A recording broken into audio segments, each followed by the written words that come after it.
ICDS কর্মী ও সহায়িকার আরও একটি ক্লাসে তোমাদের প্রত্যেককে স্বাগত। তোমরা যারা নিয়মিত ক্লাসগুলি করছো তোমাদের প্রত্যেককেই বলবো যে যা কিছু প্রশ্ন আমি তোমাদের শেয়ার করে দিচ্ছি প্রত্যেকটি প্রশ্ন বারবার প্র্যাকটিস করবে, তাহলেই তোমরা পরীক্ষাতে 70+ নম্বর খুব সহজেই তুলতে পারবে। তোমরা প্রত্যেকেই ক্লাসগুলি দেখবে ভালোভাবে।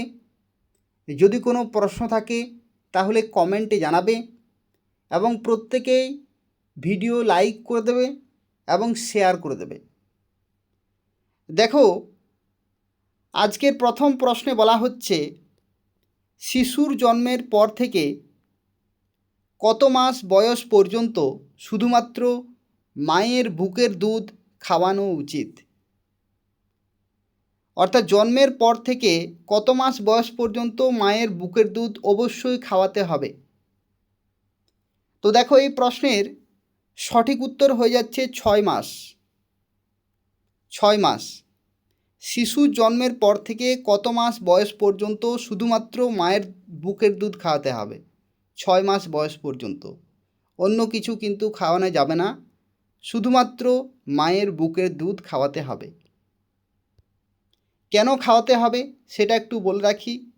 দেখো, মায়ের যে বুকের দুধ অর্থাৎ জন্মের পরের যে ব্রেস্ট ফিডিং, সেই মায়ের বুকের দুধে কিন্তু প্রচুর পরিমাণে অ্যান্টিবডি থাকে।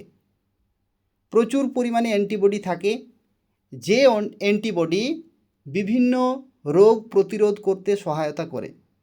অর্থাৎ শিশুটি যখন জন্ম নেয়, জন্ম হওয়ার পরে কিন্তু বিভিন্ন রোগ সেই শিশুটিকে আক্রমণ করতে পারে, কিন্তু একমাত্র যে ওষুধ সেটা হচ্ছে মায়ের বুকের দুধ।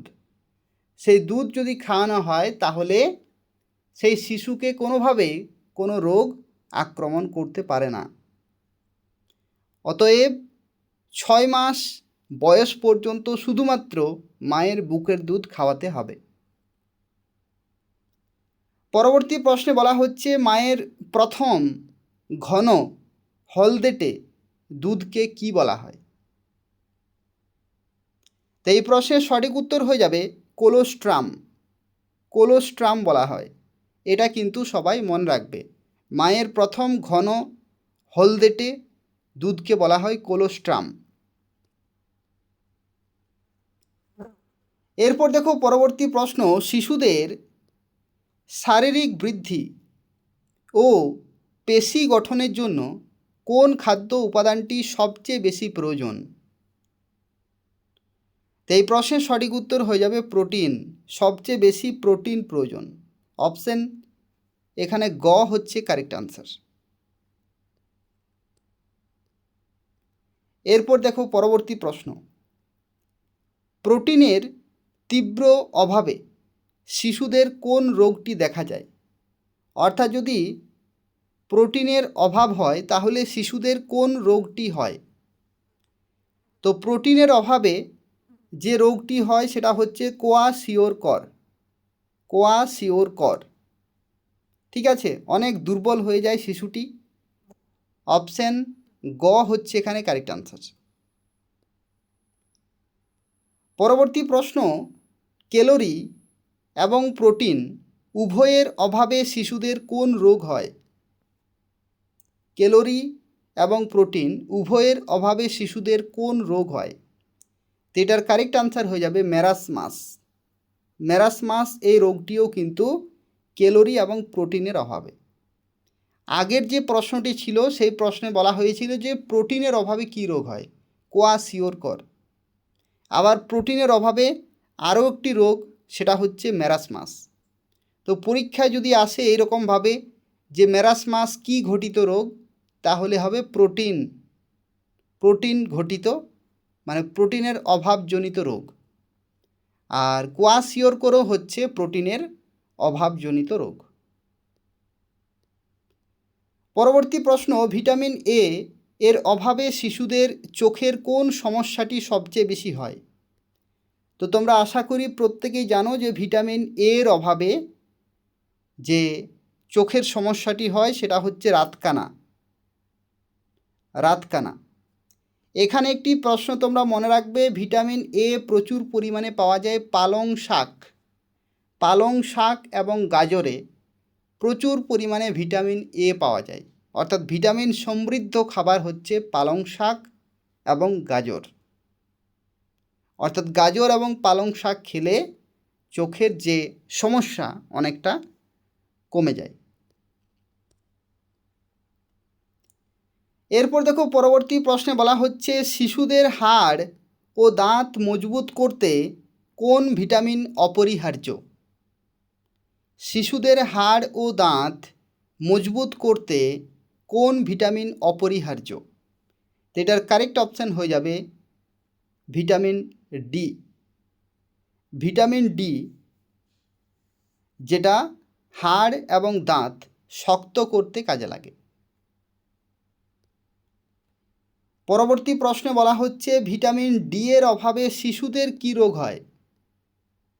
শিশুদের কী রোগ হয়? তো দেখো, শিশুদের যে রোগটি হয় সেটা হচ্ছে রিকেট। শিশুদের রোগটির নাম হচ্ছে রিকেট। ভিটামিন ডি এর অভাবে শিশুদের শরীরে রিকেট রোগ হয়। ঠিক আছে, ভিটামিন ডি শিশুদের কি করে? ভিটামিন ডি শিশুদের যে হাড়, দাঁত, এগুলো কিন্তু শক্ত করতে সাহায্য করে। তোমরা প্রত্যেকে অবশ্যই জানো যে ভিটামিন ডি যে সূর্যালোক এবং আমাদের শরীরে কিন্তু সংশ্লেষিত হয়। তো যে কারণে শিশুদেরকে অনেক সময় মাঝে মধ্যে খোলা আকাশে অর্থাৎ রৌদ্রে কিছু সময় কিন্তু রাখা প্রয়োজন। রৌদ্রে রাখলে কি হয়, যে আমাদের শরীরে ভিটামিন ডি সংশ্লেষিত হয় এবং যার ফলে শিশুদের হাড় এবং দাঁত এগুলো কিন্তু শক্ত হয়, যার ফলে রিকেট বা অন্যান্য যে সমস্ত হাড় সংক্রান্ত রোগ, সেই রোগগুলো কিন্তু হয় না। পরবর্তী প্রশ্ন, শিশুদের বুকের দুধের পাশাপাশি পরিপূরক খাবার কখন থেকে শুরু করা উচিত? এটা ভেরি ইম্পর্ট্যান্ট একটি কোশ্চেন, যে শিশুদের বুকের দুধের পাশাপাশি যে পরিপূরক খাবার, যেটাকে বলা হয় কমপ্লিমেন্টারি ফিডিং, যেটা কখন থেকে শুরু করা উচিত? তো এটার কারেক্ট আনসার হয়ে যাবে 6 মাস বয়সের পর থেকে। কেন 6 মাস বয়সের পর থেকে? 6 মাস বয়স পর্যন্ত শিশুটি কেবলমাত্র মায়ের বুকের দুধ খাবে, কারণ বিভিন্ন অ্যান্টিবডি থাকে, যেটা অবশ্যই দরকারি। 6 মাস বয়স পর্যন্ত মায়ের বুকের দুধ খাবে, আর 6 মাস পর থেকে সেই শিশু ধীরে ধীরে পরিপূরক যে সমস্ত খাবার, কমপ্লিমেন্টারি ফিডিং, সেগুলো খেতে শুরু করবে। পরবর্তী প্রশ্নে বলা হচ্ছে, শিশুদের রক্তাল্পতা বা অ্যানিমিয়া প্রধানত কোন খনিজ পদার্থের অভাবে হয়? তো এই প্রশ্নের সঠিক উত্তর হয়ে যাবে আয়রন বা লৌহ। এরপর দেখো পরবর্তী প্রশ্ন, ডায়রিয়া হলে শিশুর শরীর থেকে জল ও লবণের ঘাটতি পূরণে কোনটি দেওয়া সবচেয়ে জরুরি? অর্থাৎ যখন শিশুদের ডায়রিয়া হয়, ডায়রিয়ার ফলে কি হয়, শিশুদের শরীর থেকে জল এবং লবণ প্রচুর পরিমাণে কিন্তু বেরিয়ে যায়। তো তখন কি দেওয়া জরুরি? তখন যেটি জরুরি সেটা হচ্ছে ওআরএস। এই ওআরএসের ফুল ফর্মও কিন্তু পরীক্ষায় আসে, আইসিডিএসে বহুবার এসেছে।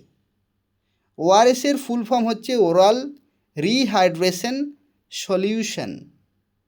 অনেক সময় এটা বাংলায় তো লেখা আছে, এটা ইংলিশেও আসে, তো সেক্ষেত্রে ওরাল রিহাইড্রেশন সলিউশন বানানটা একটু তোমরা মনে রাখবে। পরবর্তী প্রশ্নে দেখো বলা হচ্ছে, একটি সুস্থ নবজাতক শিশুর জন্মের সময় স্বাভাবিক ওজন কমপক্ষে কত হওয়া প্রয়োজন? ঠিক আছে, জন্মের সময় স্বাভাবিক ওজন কত হওয়া প্রয়োজন কমপক্ষে, অর্থাৎ মিনিমাম এটা হওয়া উচিত? তো এই প্রশ্নের সঠিক উত্তর হয়ে যাবে 2.5 কেজি। 2.5 কেজি। আমরা অনেক সময় কি বলে থাকি, যে কোনো একটা শিশুর যখন জন্ম হয় 2.5 কেজি ওজন, মানে আমরা বলে থাকি অনেক বেশি ওজন হয়েছে, কিন্তু সেটা নয়, এটা হচ্ছে মিনিমাম একটা ওজন। শিশুদের জন্মের সময় মিনিমাম ওজন 2.5 কেজি, এর থেকে বেশি হলে আরও ভালো। ঠিক আছে,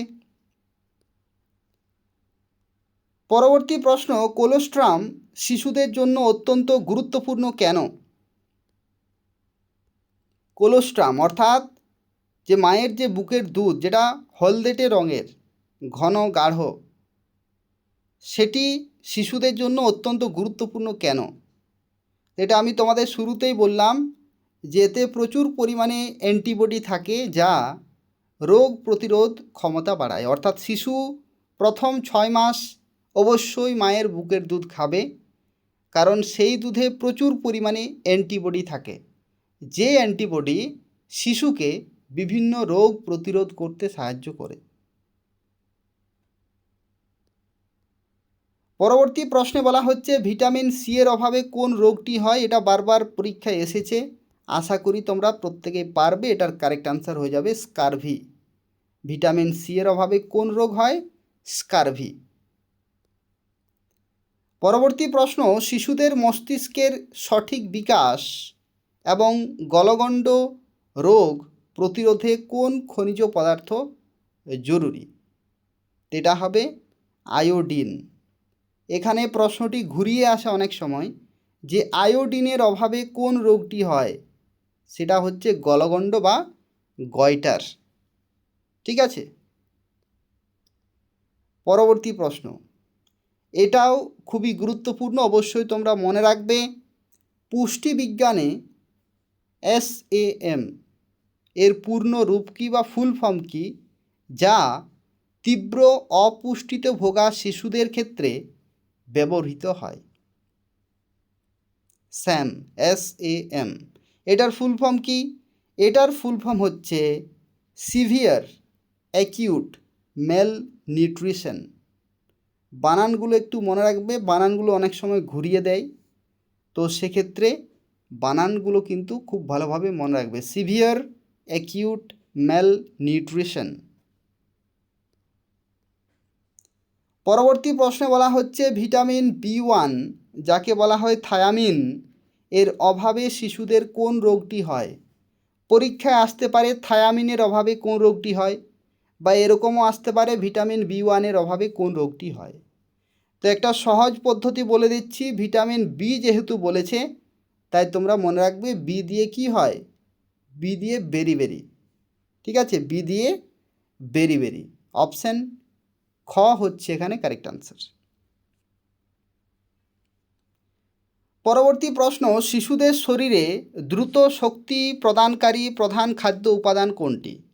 অর্থাৎ যে খাদ্য উপাদানটি খেলে শিশুদের শরীরে তৎক্ষণাৎ শক্তি তৈরি হয়, তো সেটা কোনটা? সেটা হচ্ছে শর্করা বা কার্বোহাইড্রেট। খাওয়ার সঙ্গে সঙ্গেই এনার্জি তৈরি হয়ে যায়। পরের প্রশ্নে দেখো, বলা হচ্ছে একটি সুস্থ শিশুর জন্মের ঠিক কতক্ষণের মধ্যে মায়ের বুকের দুধ খাওয়ানো শুরু করা উচিত? এটাও কিন্তু ভেরি ভেরি ভেরি ইম্পর্ট্যান্ট একটি প্রশ্ন। দেখো কি বলছে এখানে, বলছে একটা সুস্থ শিশুর জন্মের ঠিক কতক্ষণের মধ্যে। সুস্থ, যদি শিশুটি অসুস্থ থাকে তাহলে আলাদা ব্যাপার, কিন্তু একটা স্বাভাবিক সুস্থ শিশুর জন্মের ঠিক কতক্ষণের মধ্যে মায়ের বুকের দুধ খাওয়ানো শুরু করতে হবে? কতক্ষণের মধ্যে? এটার কারেক্ট আনসার হয়ে যাবে 1 ঘন্টার মধ্যেই। অর্থাৎ জন্ম হলো, সেই জন্মের 1 ঘন্টার মধ্যেই কিন্তু খাওয়ানো শুরু করতে হবে, কারণ সেই শিশু সেই সময় কিন্তু বিভিন্ন রোগ দ্বারা আক্রান্ত হতে পারে। তো যেহেতু মায়ের দুধে প্রচুর পরিমাণে অ্যান্টিবডি আছে, তো যত তাড়াতাড়ি সেটা খাওয়ানো সম্ভব ততই কিন্তু মঙ্গল। তাতে বিভিন্ন রোগ প্রতিরোধ করতে সক্ষম হয়, বিভিন্ন রোগ প্রতিরোধ কিন্তু করতে পারে সেই শিশুটি। তো 1 ঘন্টার মধ্যেই। পরবর্তী প্রশ্ন, নিচের কোনটি মাইক্রোনিউট্রিয়েন্ট হিসেবে পরিচিত, যা অল্প পরিমাণে লাগলেও শিশুর বৃদ্ধির জন্য অত্যন্ত জরুরি? মাইক্রো নিউট্রিয়েন্ট, যেটা খুবই অল্প পরিমাণে দরকার কিন্তু শিশুর বৃদ্ধির জন্য অত্যন্ত জরুরি। এটা কোনটা? এটা হবে ভিটামিন ও খনিজ পদার্থ। ভিটামিন ও খনিজ পদার্থ খুবই কম পরিমাণে প্রয়োজন হয় শিশুদের, কিন্তু এটা দরকার। এটা না হলে কিন্তু শিশুর বৃদ্ধি থমকে যাবে।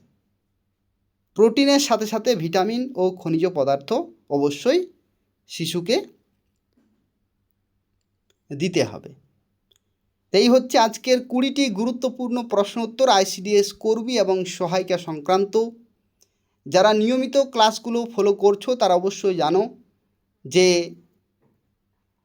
অনেক গুরুত্বপূর্ণ প্রশ্ন উত্তর তোমাদের দিয়েছি। আর যারা আগেও আইসিডিএস পরীক্ষা দিয়েছো তারা অবশ্যই এটা জানো যে বহু প্রশ্ন কিন্তু কমন আসে এই চ্যানেল থেকে। অর্থাৎ যা কিছু প্রশ্ন দিয়ে থাকি প্রচুর প্রশ্ন কিন্তু কমন পাবে, সেম টু সেম, কোনো সেন্টেন্স উলটপালট হয় না, সেম টু সেম কোশ্চেন কিন্তু পরীক্ষায় আসে। 70+ নম্বর যদি তোমরা পেতে চাও তাহলে ক্লাসগুলো নিয়মিত দেখবে। যা কিছু আমি শেয়ার করে দিচ্ছি বারবার প্র্যাকটিস করবে, তাহলেই যথেষ্ট। তোমরা প্রত্যেকেই ভিডিওটি লাইক করে দেবে আর শেয়ার করে দেবে। ধন্যবাদ।